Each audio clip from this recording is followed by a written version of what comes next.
Hoje, dentro do conjunto dos temas propostos para a catequese, nós iremos estudar um pouco sobre a Bíblia.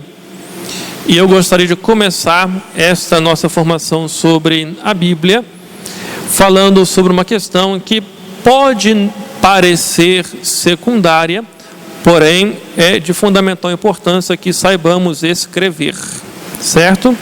E então eu quero iniciar esta nossa formação de hoje ensinando a fazer as citações.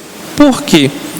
Volta e meia eu vejo alguns católicos fazendo citações bíblicas e colocando, por algum motivo, Mateus 5, 2 pontos, 11, qualquer coisa 11.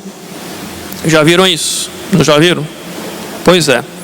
Mas aquilo é um erro crasso.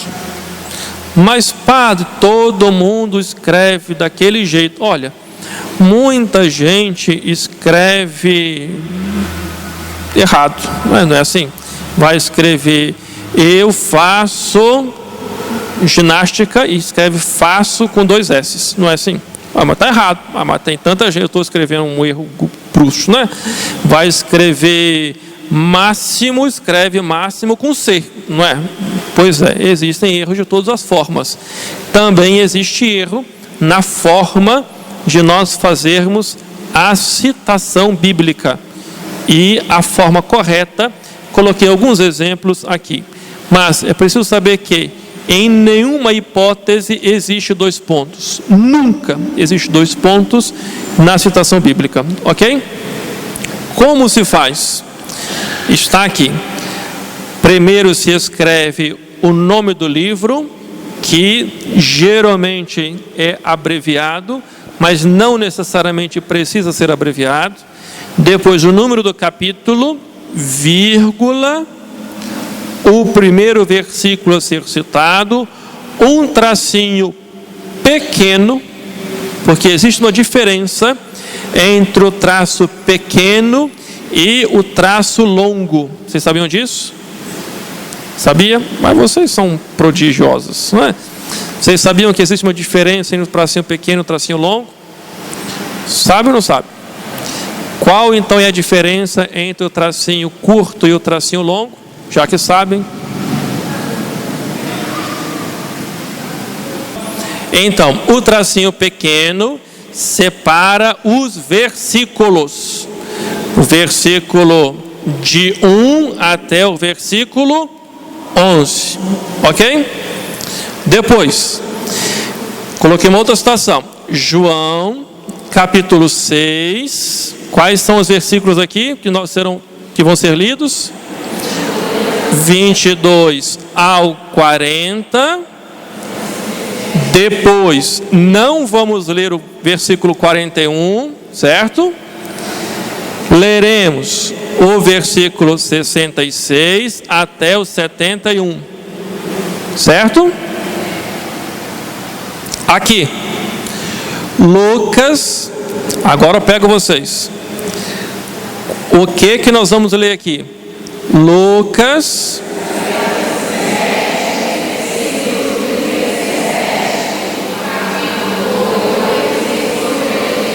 mas nós vamos ler o que exatamente? Por exemplo, eu pergunto, nós vamos ler o capítulo 7, versículo 38, sim ou não? Sim. Vamos ler o capítulo 7, versículo 37, 38, 39, até o capítulo 8, versículo 3. Certo? Começa no capítulo 7, 37 e vai até o capítulo 8, versículo 3. Aqui, a porcaria do computador, quando eu fiz lá, eu troquei a fonte. Esse é um traço pequeno, esse aqui é um traço longo. É porque a fonte mudou. Ok? Capítulo 7, versículo 37, até o capítulo 8, versículo 3. Vamos ler o capítulo 8, versículo 4? Não. Até o capítulo 3, ok? Depois, o que é que nós vamos ler aqui? Marcos. Eu estou na frente de alguém? Sim. Marcos, capítulo 3. Ponto e vírgula. Significa que sobre Marcos acabou. Por que sobre Marcos acabou? Porque começou aqui Lucas. Então, Lucas, capítulo 6, de 12 a 19. Certo? Depois, Mateus.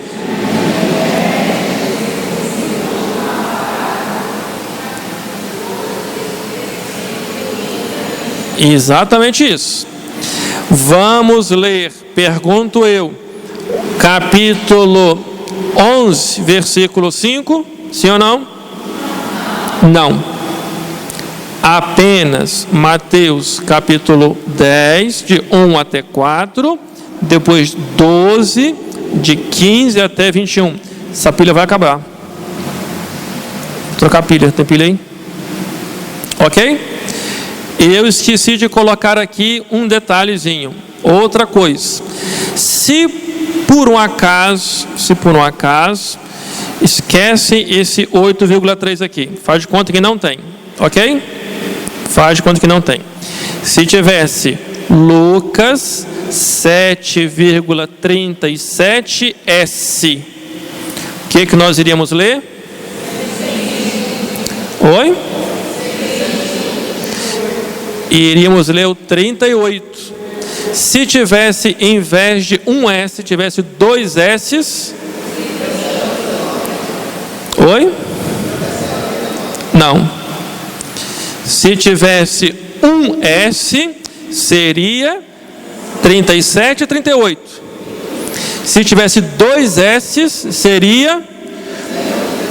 seria 37 até o final do capítulo. Ok? Um S, só o próximo. Dois S's até o final. Ok? Para colocar 3 versículos, se fosse para escrever até o 39, seria 37-39. Ok? Uma pegadinha. Se estivesse aqui Lucas, capítulo 8,3a. Já viram a situação assim? Só até o primeiro ponto. Se estivesse 8,3b, o que seria? A partir do primeiro ponto até o segundo ponto. Dúvidas? Sim ou não? Oi? Ok.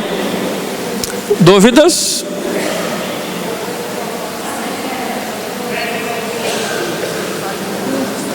É que as pessoas leem os títulos. Isso mesmo. Verônica está lembrando uma coisa muito certa. Quando formos ler a primeira leitura, ou a segunda, ou o próprio Evangelho na missa, certo? Nós não devemos ler proclamação do Evangelho de São Mateus, capítulo 5, versículo 8. Na liturgia não faz a citação. Por quê? Na liturgia nós vamos apenas ouvir. Porque se cita, a pessoa não precisa procurar. Ok? Na missa, a gente está ali para ver o que está acontecendo sobre o altar e ouvir o que o sacerdote está pronunciando. Na missa não se lê os capítulos e os versículos. Ok? Sim? Oi? Se tivermos um A, Se tivermos um A, por exemplo, Mateus 5,1 até 11a. A frase, o versículo, tem várias orações. Cada oração termina com um ponto, certo? Então, suponhamos que o versículo tenha 3 orações. Eu estou certo? Porque isso eu não sei de português, não. Se existe 3 orações, certo? Que termina com um ponto, então vai ser a primeira oração apenas. Por exemplo, pega a Bíblia aí qualquer. Abre um versículo longo. Isso, acha um versículo longo qualquer aí. Deixa eu pegar.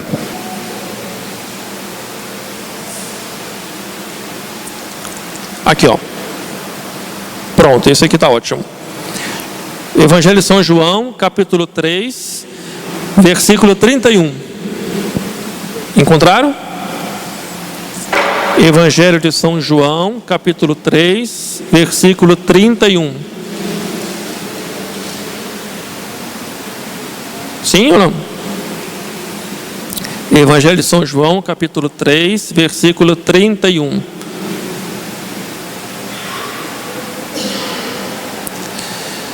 Suponhamos que a citação seja João 3,31b. Ok? O que é que nós vamos ler? Aquele que vem da terra é terreno e fala as coisas terrenas. Ponto. Tem a Bíblia aí? Certo? Se fosse 31c, seria: aquele que vem do céu é superior a todos. Se fosse João 3,31a.c, o que seria? Aquele que vem de cima é superior a todos.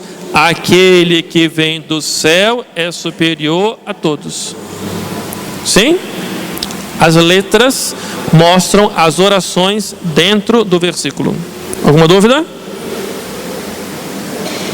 Muito obrigado. Dúvida, sim ou não? Então vamos para frente. A Bíblia é confiável?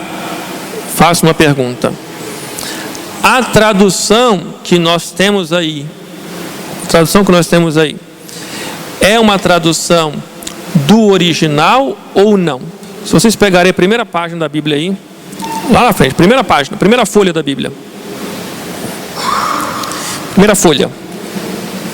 Tem essas folhas grossas, está lá Bíblia Sagrada, e logo em seguida está lá Bíblia Sagrada, e embaixo está escrito o quê? Tradução dos originais, mediante a versão dos monges, não sei de onde, certo? Sim? Tradução portuguesa da versão francesa dos originais grego e hebraico. Certo? Uma surpresa. O original se perdeu. Não existe hoje um texto, por enquanto, depois eu falo da próxima para cá, certo? Ai meu Deus. Por enquanto fiquemos aqui. Não existe o texto original. Não foi encontrado o texto original quando estas Bíblias todas do mundo inteiro foram traduzidas. Nós não temos o manuscrito que foi escrito, por exemplo, por Mateus. Não existe. Nós não encontramos o manuscrito que foi escrito por Antigo Testamento, Jeremias, certo? Não tem. Pode procurar em qualquer lugar do mundo, não existe. Mas por que está escrito aí que essa tradução é do original?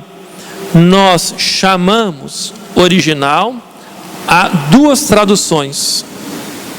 Quais são as duas traduções? A famosa Septuaginta, ou também chamada de tradução do 70, que está em hebraico, ou a tradução da Vulgata, que está em língua, o latim, certo? Então, quando se fala do original, ou se traduz de uma, ou se traduz da outra. Qual que é que está escrito aí?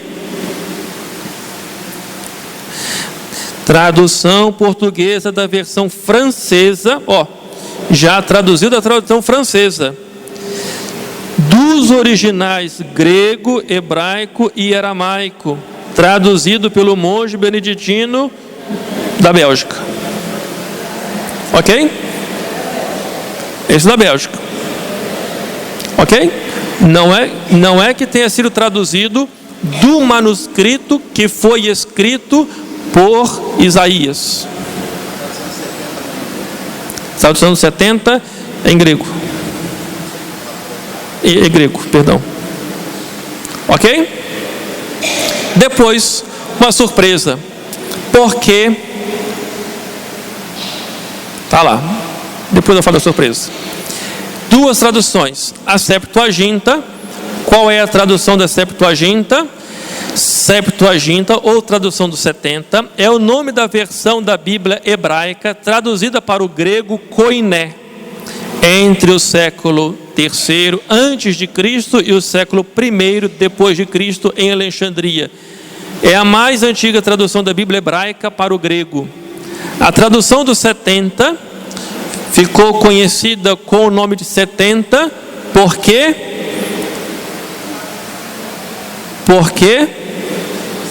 não. Pois é, mas aí tem um problema, porque não foram 70 sábios, foram 72. Por que chama a tradução dos 70? Eu não sei.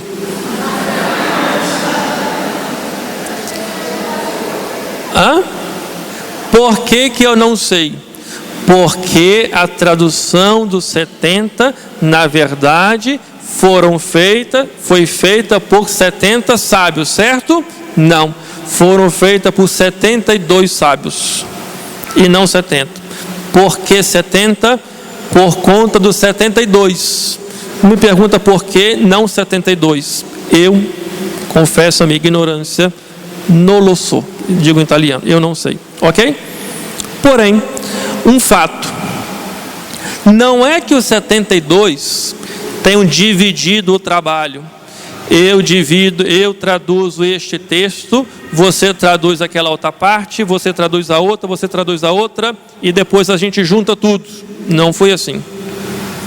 Cada um dos 72 traduziu toda a Bíblia. Ok? Cada um dos 72 traduziu do primeiro versículo do Gênesis até o último versículo, né, que foi proposto, certo? Ao terminar o trabalho dos 72, eles se reuniram para poder ver o que de um estava de um jeito, o que de outro estava do outro. E qual foi a surpresa? Todas elas estavam iguaizinhas, certo? Pegue um texto em inglês e peça para duas pessoas traduzirem, e vocês vão ver o que vai dar, certo? 72 sábios fizeram a tradução de toda a Bíblia, Antigo Testamento, até o século I, do Antigo Testamento, traduziram tudinho, compararam, igualzinho, todas elas, certo? Imagina que tem que ler tudo, mas até hoje se lê tudo e não tem tudo igual, certo? Depois, outra tradução é a tradução da Vulgata. Vulgata é a palavra latina abreviada de Vulgata, que foi feita a mando do Papa Dámaso no século IV a São Jerônimo. O Papa Dámaso disse para Jerônimo: Jerônimo, você se vire aí e faça a tradução de toda a Bíblia.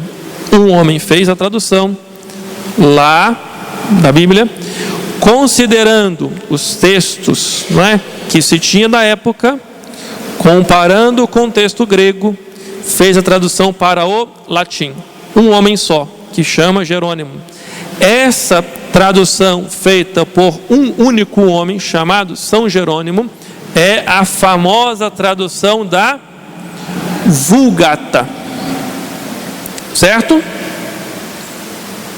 Se vocês tomarem o livro dos Salmos, vocês vão perceber que muitos salmos possuem duas numerações. Não é isso? Pegue um salmo qualquer aí. Salmo, por exemplo, 34. Entre parênteses está 35. Por que razão?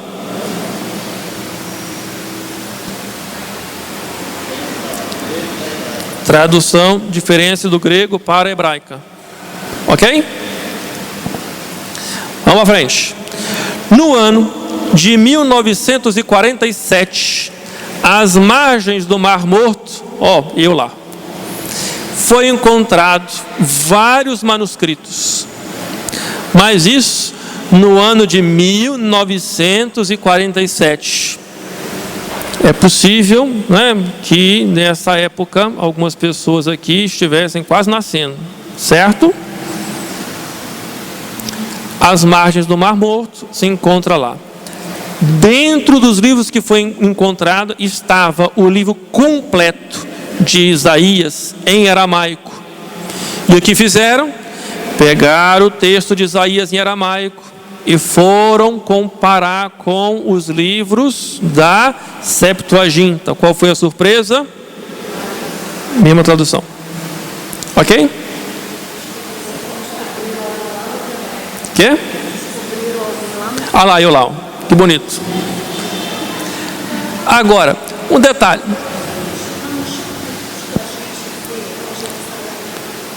Pedaços de Qumran. Sim. Porque são fragmentos. Mas não foi encontrado só, não são os originais. Não são os originais. Os originais encontram às vezes versículozinhos soltos. Mas não se sabe se aquela letra que está ali é a letra de João, se é a letra de Mateus, se é a letra de Pedro, se Paulo, não se sabe. Certo? Enfim. Mas além do livro de Isaías completo, em aramaico, também encontrou outros escritos. Veja na fotografia que tem uma caverna aqui, tá vendo? Você imagina, na época da invasão, outra caverna aqui, tá vendo? Na época da invasão, isso aqui era uma cidade. Aqui para cá tem uma cidade. Aqui a cidade. E aí eles desciam aqui, escalavam esse troço, faziam as cavernas e esconderam ali. Agora, o que tem de mais interessante: como foi que eles, no ano de 1947, descobriram essas grutas? Aí é uma história interessantíssima. Sabe como foi descoberto? Não? Uma pessoa que tinha como se chama isso? Uma manada de cabras por aqui, cuidava de cabritos, né, de ovelhas e por aí vai, cuidava aí. Uma das cabras desapareceu. E aí ele danou procurar a cabra. Procura a cabra. Você sabe que cabra sobe em tudo. Você sabe disso, não sabe? Lá no seminário, nós tínhamos um bode e 2 cabritinhas. E aí, as 2 cabritinhas, elas, por volta de... A gente acordava no seminário 5h30 da manhã. Todo dia, 5h30 da manhã. Eu levantava 5h20 da manhã. Por volta de 4h30, 5 horas da manhã, aquela infeliz das 2 cabritinhas subiu em cima da laje. Como que fazia para aquilo? Eu não sei, porque eu não tinha acesso. Aquilo sobe mais do que gato. Cabrito é um bicho danado. E subia. E aí não tinha telhado, só tinha laje. E ficava correndo. Acordava todo mundo 5 horas da manhã. Cabrito sobe em tudo. Subiram lá. E lá estava berrando o cabrito. E foi o dono da cabrita procurar a cabrita que estava sumido. E ao encontrou um monte de pedaço de jornal. E aí ele viu que a jornalzada toda lá, que a papelada toda velha, certo? E aí, pensa que ele ficou feliz com isso? Ficou. Por que ele ficou feliz? Pensou, agora, beleza, eu vou vender isso tudo aqui para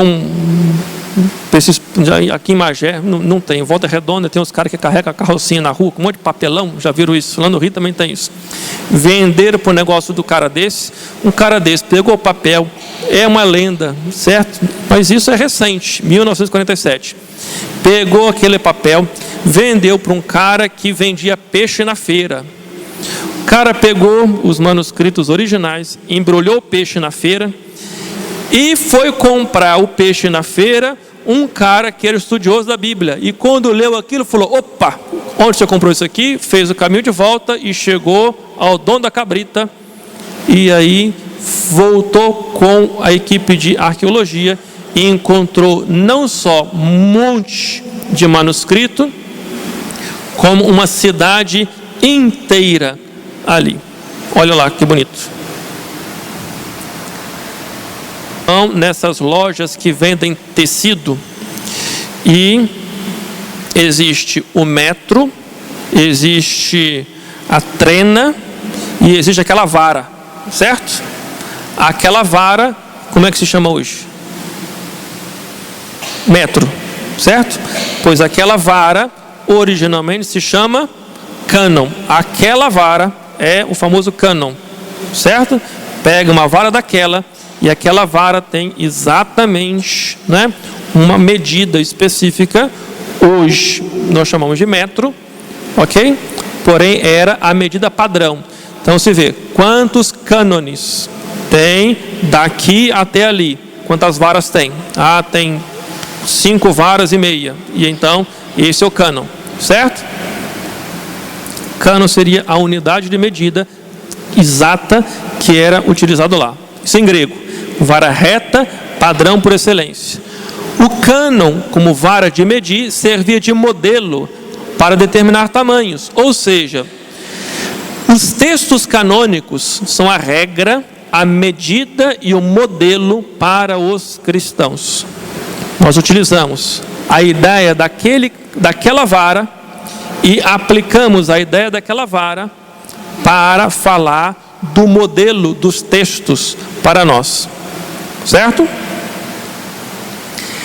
Para nós, cânon é a lista de textos ou livros religiosos que uma determinada comunidade aceita como sendo inspirados por Deus.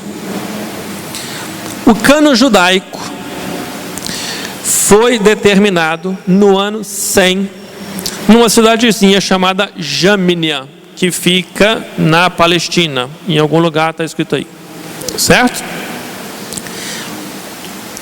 Em Jamnia se reuniu um concílio. Sabe o que é um concílio? Uma reunião de toda a autoridade religiosa. Existe um concílio ecumênico, por exemplo, o Concílio Vaticano II foi feito pelos católicos, não é? Terminou no ano de 1960, sempre esqueço, 64, ok? Mas no ano 100 da nossa época cristã, os judeus pensaram assim: estes aí que seguem este tal Jesus Cristo, daqui a pouco eles vão dizer que os textos que eles estão escrevendo também são de inspiração. Nós então precisamos resolver o nosso problema, porque se nós não resolvermos o nosso problema, os cristãos vão pegar os livros que eles quiserem, e ao pegar os livros que eles quiserem, serão eles que vão determinar o que é inspirado e o que não é inspirado. Então, antes que os cristãos determinem o que é inspirado ou não é inspirado, nós, judeus, precisamos definir alguns critérios para saber se o livro é inspirado ou se não é inspirado, certo? Então, em Jamnia, eles se reuniram. E em Jamnia fizeram 4 critérios. 1, 2, 3, 4. Quais são os 4 critérios? Primeiro critério: não pode ser escrito fora de Israel. Por que que eles fizeram isso? Porque os cristãos já estão se espalhando pelo mundo afora, já saíram de Israel, já chegaram em Roma, certo? Então a gente precisa determinar: se alguém escrever fora de Israel, não é inspirado. Qual era a intenção deles? Que ninguém um dia viesse dizer que Marcos, Mateus, João fosse um livro inspirado, certo? Outro critério: não poderiam conter passagens ou textos em aramaico ou grego, mas apenas em hebraico. Por quê? Porque os cristãos escreviam em hebraico, mas também escreviam em aramaico, também escreviam em grego e também escreviam em latim, certo? Então, para evitar que os textos cristãos sejam alguma época dito ser revelado, a gente corta pela raiz. Outro critério: não poderia ter sido redigido após a época de Esdras, ou seja, até o ano de 428. Depois de 428, nada na cabeça deles. Oi? Que? Antes de Cristo, certo? Por fim, o livro não poderia contradizer a lei de Moisés, que é o Pentateuco. Nada pode negar a lei de Moisés, certo? Qual é a intenção? Jesus disse: olha, antes Moisés havia dito, agora eu vos digo que é assim. Lembra? O Sermão da Montanha está repleto disso. Até então era assim, agora eu elevo isso daqui. Então a intenção dos judeus era cortar fora toda a possibilidade dos cristãos influenciarem no cânon judaico. Mas um detalhe: os protestantes usam este critério para poder dizer quais são os livros canônicos e os livros apócrifos, ou então os livros deuterocanônicos, certo? Por que que os protestantes fazem isso? Olha, eu tenho uma resposta, mas em respeito a eles é melhor que você interprete como você quiser, certo? Mas os protestantes usam este critério para poder falar sobre o cânon dele. Depois, nunca foi usado pelos cristãos antes de Calvino este critério. Lutero não retirou nenhum livro da Bíblia. Mas o que foi que Lutero fez? Jogou os livros para depois do livro do Apocalipse. Termina Apocalipse e depois começa os livros que ele dizia ser os livros deuterocanônicos, que foram entrados depois. Certo? Dúvida? Sim ou não? Lutero separou, tá lá. Depois, qual é o cânon cristão? Precisa de alguns critérios. O principal critério para a inspiração de canonicidade é a inspiração. Obviamente, se não for inspirado, não pode pertencer ao cânon. Um texto só era admitido como inspirado quando todas as comunidades cristãs, em toda parte, reconheciam como fiel a verdadeira tradição e a boa nova. E é importante saber que existem duas tradições. Quais são as duas tradições? Tradição oral e tradição escrita. A Bíblia é uma tradição escrita. Porém, qual veio primeiro? A tradição oral. Tradição oral, não tradução. A tradição oral veio primeiro. Hoje, o que os protestantes dizem? Não existe tradição oral. Só existe a Bíblia. Ora, se não existe tradição oral, também não existe Bíblia. Por que não existe Bíblia? Porque a Bíblia, ela foi escrita embasada na tradição oral. Sem tradição oral, não é possível escrever, porque a tradição escrita foi escrita a partir daquilo que antes foi pregado. Primeiro se fala o Evangelho, e percebendo que há a necessidade de se escrever isso que nós estamos ensinando, vamos escrever, porque Jesus falou que é preciso ir a todos os cantos do mundo. Olha, até a gente chegar em todos os cantos do mundo vai demorar um bocado.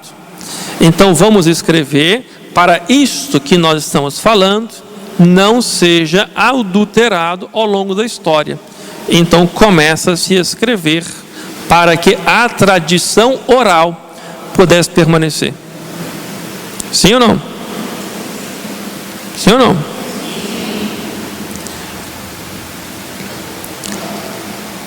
Até o fim do século II, a definição dos textos já estava pronta. E nós a encontramos no texto, no cano chamado de cano de Muratória. Certo? Depois, para comprovar que aqueles textos que não estão na Bíblia eu vou dizer dos protestantes, porém não é dos protestantes, entenda, dos judeus, certo? Para comprovar que aqueles textos que não estão na Bíblia dos judeus ou dos protestantes, nós temos que seguir um critério para que isso possa nos dar uma certeza. E uma certeza que nós temos é que o próprio Jesus e também os apóstolos, eles se utilizaram dos livros que os protestantes retiraram da Bíblia. Está aqui, por exemplo, Mateus, capítulo 6, versículo 14 e 15, cita Eclesiástico 28, 2, que não está na Bíblia dos judeus e nem dos protestantes. Mateus 7, 12, cita Tobias, capítulo 4, versículo 15 e 16, que não está nos protestantes. Certo? E a questão é, se o próprio Jesus se utilizou daqueles textos, isto é para nós uma garantia de que aqueles textos são revelados, porque senão Jesus não os teria utilizado. Sim? Põe outro. A palavra evangelho, ela tem duas origens, uma origem grega e uma origem romana, e as duas possuem significados que são próximos, mas eu vou pular.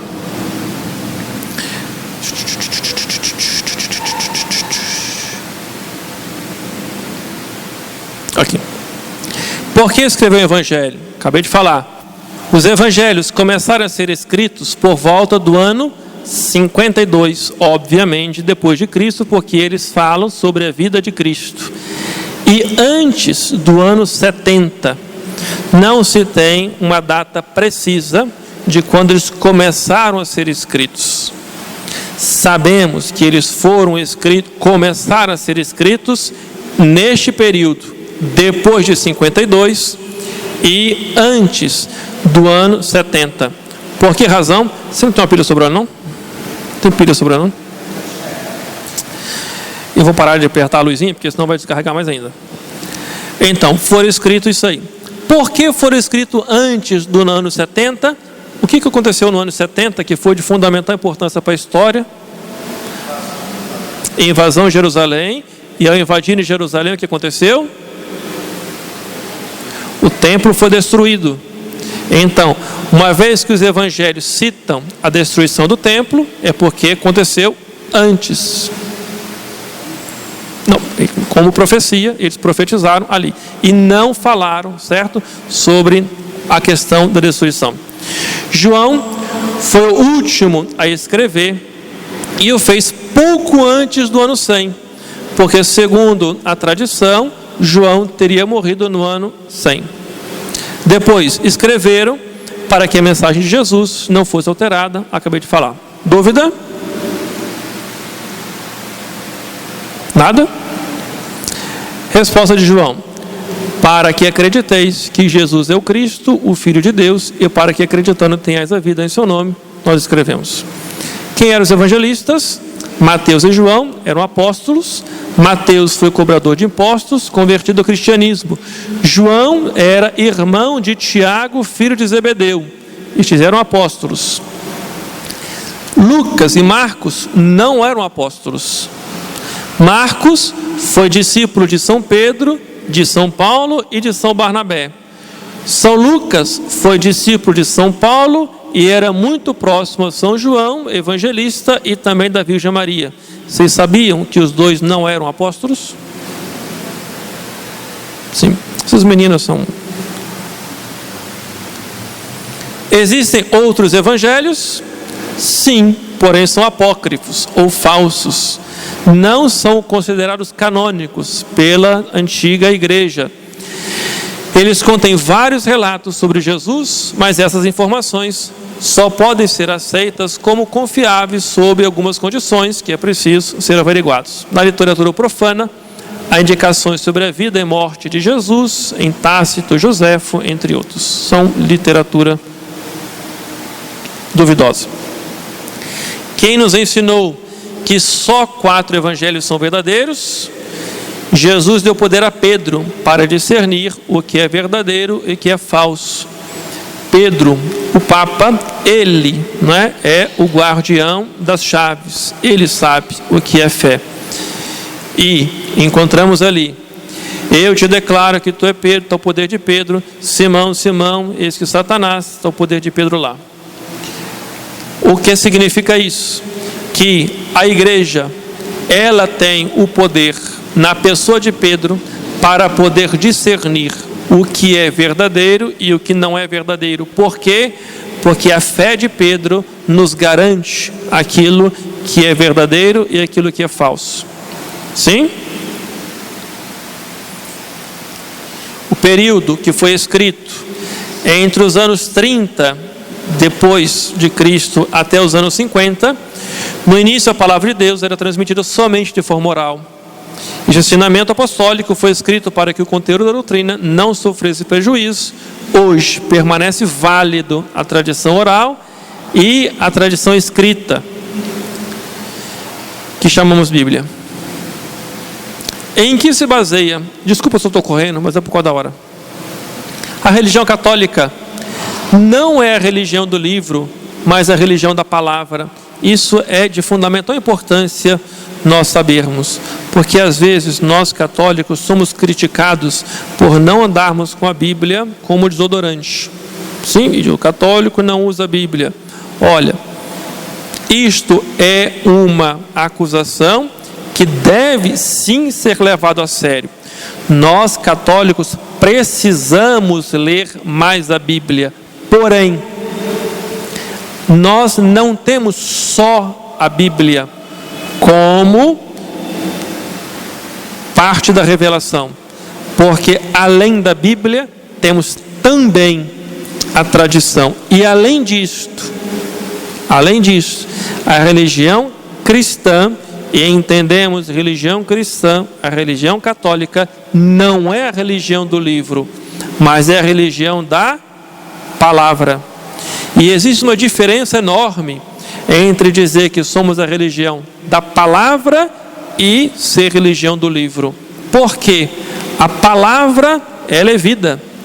A letra mata, diz a própria Sagrada Escritura. O que dá vida é o Espírito. E é o Espírito do Cristo. Não é um Espírito qualquer, mas é o Espírito da palavra. Porque o Cristo é a palavra. O verbo que se fez carne e que habitou entre nós. Então é este Espírito, o Espírito da palavra, que é algo concreto, que nós podemos apalpar cada vez que participamos da Eucaristia. Ali está a palavra que se fez carne e que agora se apresenta na aparência do pão e do vinho. Sim? Religião cristã, religião católica, não é religião do livro, mas da palavra. A palavra para nós não é um livro, mas uma pessoa, a pessoa de Jesus Cristo, que de geração em geração é transmitido de pessoa a pessoa através da pregação e o anúncio do Evangelho. Sim? Uma decisão da igreja, Concílio de Jerusalém, ocorrido antes, vamos pular isso aí. O Concílio Judaico, já falei sobre vocês. O cânon católico possui 47 livros do Antigo Testamento, se conta como unidade distinta a carta de Jeremias, que é igual a Baruque. Se é o contrário, é considerada como o capítulo 6 de Baruque, o total é 46. No Novo Testamento há 27 livros, o que perfaz 74 ou 73 livros sagrados ao todo. Ok? Sim ou não? O cânon protestante. A publicação bíblica dos protestantes não contém 7 livros do Antigo Testamento: Tobias, Judite, Sabedoria, Baruque, que é um capítulo lá de Jeremias, Eclesiástico ou Sirácida, 1 Macabeus, 2 Macabeus. Porque, por exemplo, os protestantes negam o purgatório? Por que os protestantes negam o purgatório? Porque Macabeus quem fala do purgatório. E como eles negam Macabeus fala do purgatório, eles negam tudo que está ali, negam, portanto, o purgatório. Ok? Também eles não possuem alguns trechos de Ester, aqueles que estão ali, e também não possuem alguns trechos de Daniel. Eles seguem o cano judaico e não o critério cristão lá de Jâmnia. Sim? Como nós entendemos tudo isso? João 21, 25, Jesus fez ainda muitas outras coisas, se fossem escritas uma por uma. Penso que nem o mundo inteiro poderia conter os livros que se deveriam escrever. Segundo Timóteo, toda a escritura é inspirada por Deus e útil para ensinar, para repreender, para corrigir e para formar na justiça. Por ela, o homem de Deus se torna perfeito, capacitado para toda boa obra. Apocalipse 22, 18 e 19.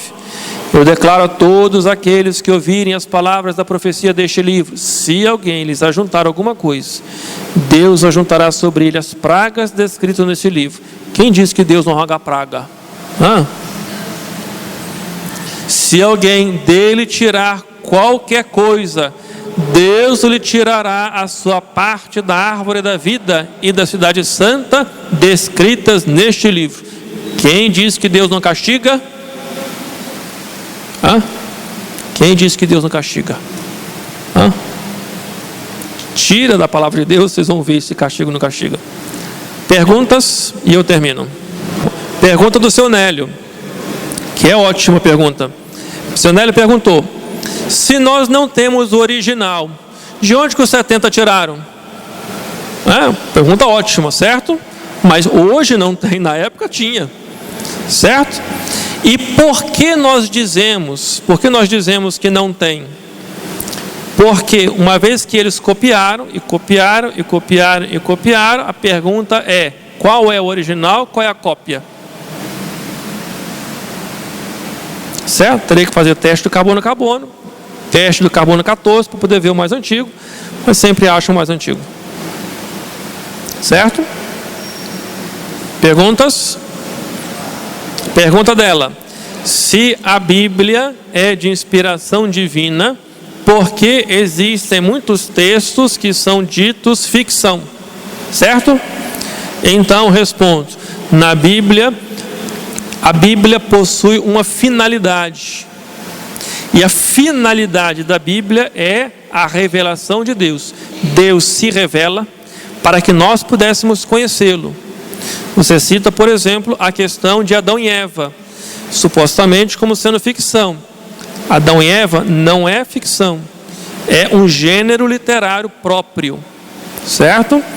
E para falarmos sobre a criação, nós teremos que considerar vários fatores. Se vocês me derem 5 minutos a mais, eu resumo, certo? Existem teorias da criação.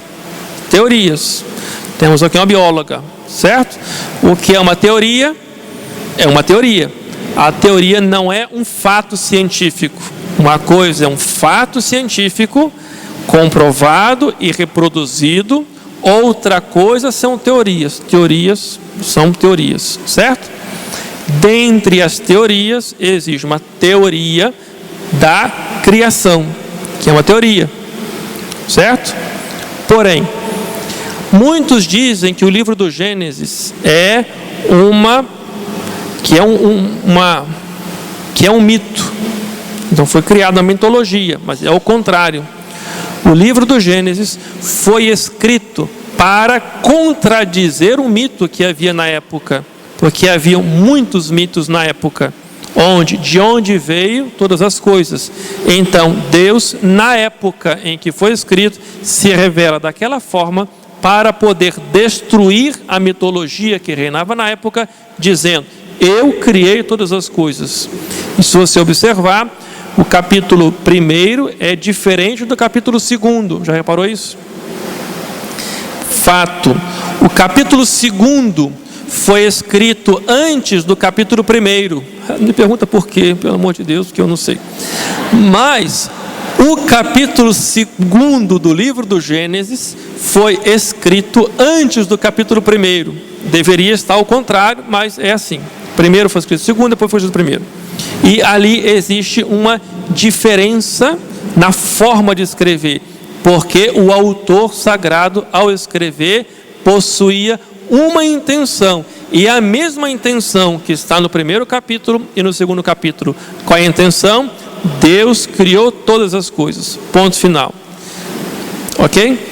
Se ele criou através de uma explosão nuclear, e a partir daí, de forma inteligente, e aí é o livro do Gênesis, de forma inteligente, desta forma foi seguida a história, acompanhada por mim, porque eu sou o Senhor da história. Ok? Depois existe, dentro da criação, duas teorias criacionistas. Será que vou lembrar de cabeça? Monogenismo e poligenismo. Genismo vem de tronco, certo? Gene, tronco. Entenda dessa forma. Onde monogenismo, um único tronco, uma única raiz. Poligenismo, não é? São várias raízes, e aí seria de uma comunidade. Ou Deus criou um casal, ou Deus criou uma comunidade.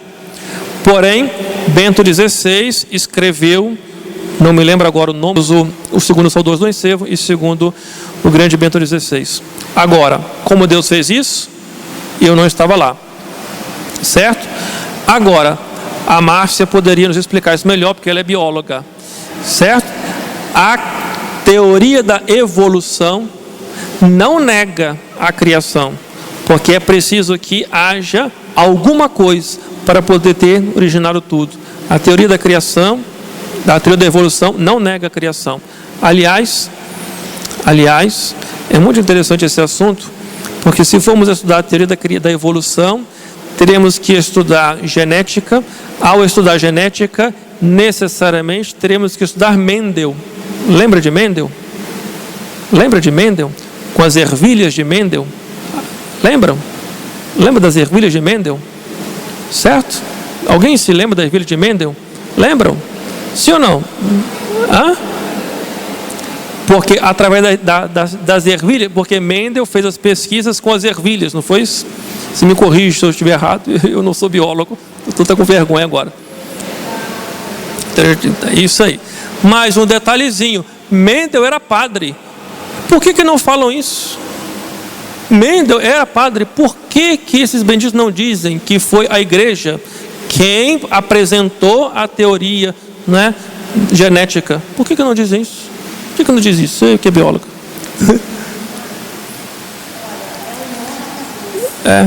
É um nó na cabeça. São vários, uma sequência de nó, eu diria.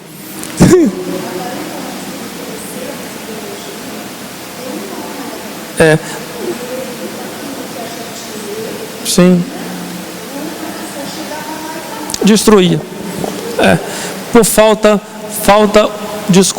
honestidade científica. Certo? É isso que falta. Eu não sou cientista, eu sou padre. Falta honestidade científica, porque os cientistas apresentam as suas teorias não como teoria, mas apresentam a sua teoria como sendo uma verdade absoluta. E olha, a verdade absoluta é: nós existimos, certo? E aí Santo Tomás de Aquino explicaria através de 5 vias, né, a existência de Deus. E ao explicar através das 5 vias a existência de Deus, ele necessariamente terá que falar, não é, sobre a nossa origem.